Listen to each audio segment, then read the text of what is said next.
kriminale. Nga kontrolli në ambientet e banesës u gjetën 11 pistoleta, kapsoll detonatore me fitil zjarr përcjellës, rreth 200 fishek të kalibrave të ndryshëm, 2 antipluma dhe 1 silenciator. Armët do t'i nënshtrohen ekspertizës në Institutin e Policisë Shkencore për të provuar përdorimin e tyre për ngjarjet kriminale. Burimet nga grupi hetimor bëjnë me dije se kjo bazë dyshohet se ka shërbyer si pikë furnizimi për disa nga grupet kriminale aktive në veri dhe qendër të vendit.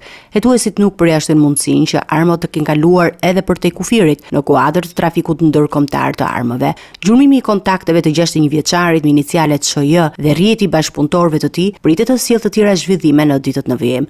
Në kuadër të operacionit Baruti, policia bën me dije se në pranga ka rënë 61 vjeçari me inicialet SHJ, pronar i banesës së kthyer në bazë të grupeve kriminale, shtetas ky me precedent penal. Sipas bruve të Shkodrës, 61 vjeçari, i cili kishte vënë banesën në funksion të veprimtarisë kriminale, ishte shtetas me precedent penal për armbajtje pa